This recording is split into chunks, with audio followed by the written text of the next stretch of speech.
उसके बाद फिर हम बात करते हैं फाइब्रेट के बारे में। देखिए फाइब्रेट क्या करता है, ये फाइब्रेट यहाँ पे देखिए पीपीएआर अल्फा इसको स्टिमुलेट करता है, और ये पीपीआर अल्फा क्या करता है, लाइपोप्रोटीन लाइपेज को ये स्टिमुलेट कर देता है। ठीक है, तो देखिए लाइपोप्रोटीन लाइपेज क्या करता है कि यहाँ पे जो ट्राइग्लिसराइड वगैरह थे इसका क्लियरेंस बढ़ा देता है और इसको टिश्यू में ले आता है। ठीक है, तो यहाँ पे ब्लड में सीरम में यानी इसकी कमी रहती है, तो फाइब्रेट इस तरीके से ये काम करता है। ठीक है, तो यहाँ पे लाइपोप्रोटीन लाइपेज को स्टिमुलेट करते हैं।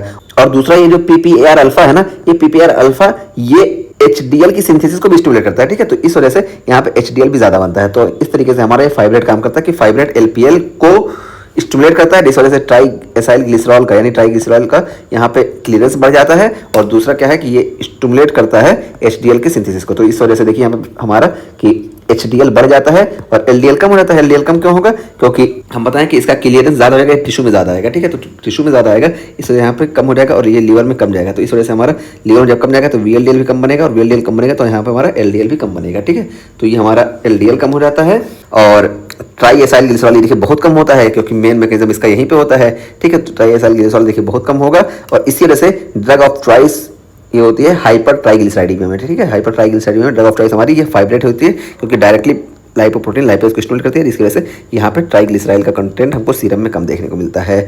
और ये देखिए ये फाइब्रेट हमारी ड्रग ऑफ चॉइस होती है हमारी काइलोमाइक्रोनीमिया में भी। ठीक है, तो काइलोमाइक्रोनीमिया भी होगी, क्योंकि यहाँ देखिए काइलोमाइक्रोन का ये ब्रेक डाउन कर देगा। ठीक है, लाइपोप्रोटीन लाइपेज। तो इस तरीके से हमारा ये लाइपोप्रोटीन लाइपेज जो होता है काम करता है, और ये फाइब्रेट के कंट्रोल में ज़्यादा वर्क करता है। ठीक है, तो यहाँ पे ये हो गया।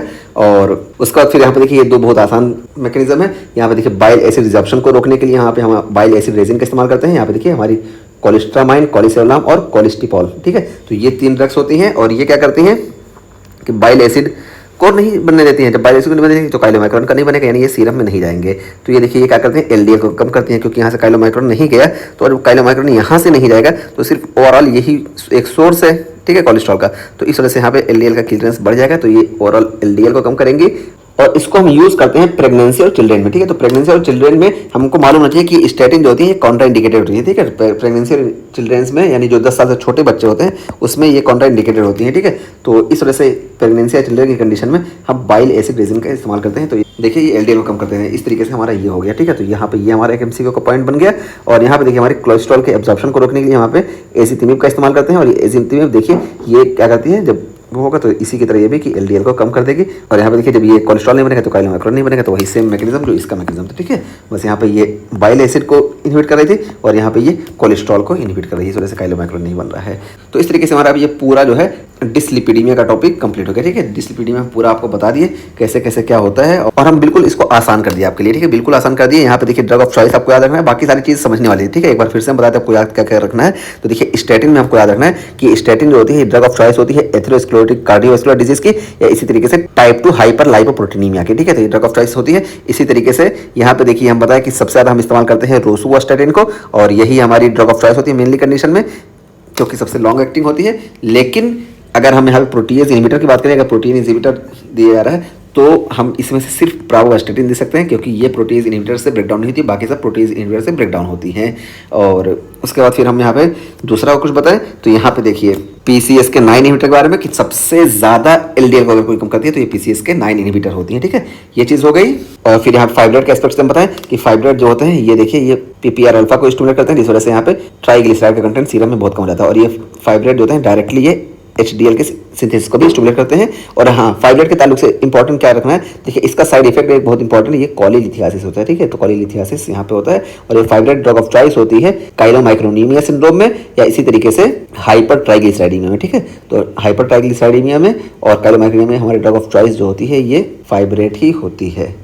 और प्रेगनेंसी की कंडीशन में बात करें तो यहाँ पे हम बाइल एसिड रेजिन या इसी तरीके से चिल्ड्रन में भी इसका इस्तेमाल करते हैं। ठीक है, तो यही जो लास्ट में बताएं कि ओवरऑल हम स्टैटिन का इस्तेमाल करते हैं, प्रेगनेंसी या बच्चों में इसका इस्तेमाल करते हैं, और हाइपर ट्राइग्लिसराइडीमिया में या काइलोमाइक्रोनीमिया सिंड्रोम में हम यहाँ पे फाइब्रेट का इस्तेमाल करते हैं। ठीक है, और बाकी यहाँ पे हम सब बता दिए कि कौन क्या होती है। और यहाँ पे एक बार अगर हम लिखना चाहें तो देखिए इसको हम ऐसे लिख सकते हैं कि स्टैटिन जो होती है यहाँ पे देखिए बुक में दिया गया है। ठीक है, आप यहाँ से देख लीजिएगा, सारा हम बता दिए कि देखिए स्टैटिन में एलडीएल बहुत ज़्यादा कम हो जाता है। ठीक है, एचडीएल बढ़ता है और ट्राइग्लिसराइड कम होगा, जाहिर सी बात है। और यहाँ पे देखिए सब में यही चीज़ है। यहाँ पे बाइल एसिड में देखिए एलडीएल कम होता है, इसमें कोई ज़्यादा फर्क नहीं पड़ता है, क्योंकि यहाँ पे एब्जॉर्प्शन का वो होता है। तो बाइल एसिड ये हो गया। इजितिमाइब यहाँ पे भी देखिए इसका दोनों का सेम होगा ना, क्योंकि देखिए दोनों सेम यहाँ पे है ना, देखिए यहाँ पे है और यहाँ पे देखिए बायलेसिड रेजिन, इस वजह से ये है। और यहाँ पे देखिए फाइब्रेट की हम बात करें तो देखिए फाइब्रेट का हम बताया कि ये एलडीएल को कम करेगी और एचडीएल को बढ़ाएगी और ट्राइग्लिसराइड को बहुत कम करेगी, क्योंकि डायरेक्टली एक्शन इसका ट्राइग्लिसराइड पे ही होता है। ठीक है, ये हो गया। और उसके बाद फिर हम बात की नियासिन की, तो देखिए नियासिन यहाँ पे देखिए ये नियासिन जो है लाइपोलिसिस को रोक देती है, इस वजह से यहाँ पे एलडीएल को भी कम करती है और एचडीएल इस वजह से बढ़ जाता है। ठीक है, कंपनसेटरी तौर पे। और ये देखिए ये ट्राइग्लिसराइड भी कम हो जाता है, क्योंकि जब इसका ब्रेकडाउन नहीं होगा तो ट्राइग्लिसराइड सीरम में कहाँ से आएगा। और फिर हम PCSK9 इनहिबिटर की बात करें तो देखिए ये PCSK9 इनहिबिटर यहाँ देखिए एलडीएल के रिसेप्टर को ही ब्लॉक कर देता है, इस वजह से इसके एंडोसाइटोसिस कहीं होती ही नहीं है, इस वजह से सीरम में ज़्यादा देर तक रहता है और सीरम में रहेगा तो ये बॉडी से बहुत आसानी से बाहर निकल जाता है। इस वजह से सबसे ज़्यादा अगर एलडीएल की कमी हमको किसी में देखने मिलती है तो ये हमको PCSK9 इनहिबिटर में देखने मिलता है। देखिए ये बहुत कम होता है और कंपनसेटरी तौर पे एचडीएल बढ़ जाएगा और यहाँ पे देखिए ट्राइग्लिसराइड भी कम हो जाएगा। ठीक है, तो ये हो गया। तो यहाँ पे हम पूरा बात कर लिए, ये देखिए सारा चीज़ हम आपको बिल्कुल बता दिए। ठीक है, तो यहाँ पे एचडीएल जो बढ़ रहा है ना सब में कंपनसेटरी तौर पर बढ़ रहा है, क्योंकि हमारा टारगेट होता है कि एलडीएल को कम करना। एलडीएल को जब हम कम करेंगे तो एक कोलेस्ट्रॉल की जो डिमांड है इसको पूरा करने के लिए एचडीएल बेचारा ये शरीफ इंसान ये आके प्रोवाइड करेगा। ठीक है, क्योंकि जब ये लोग हावी रहते हैं तो ये एचडीएल जानते हैं, शरीफ लोग को सब दबाते हैं तो एचडीएल कम हो जाता है। ठीक है, जब ये लोग हावी रहते हैं तो ये कम हो जाता है, फिर जब हम इसको रोक देते हैं तो फिर एचडीएल आके अपना काम संभालने लगता है और अपनी जिम्मेदारी पूरी करता है, क्योंकि ये लोग तो खाली खुराफात मचाते हैं।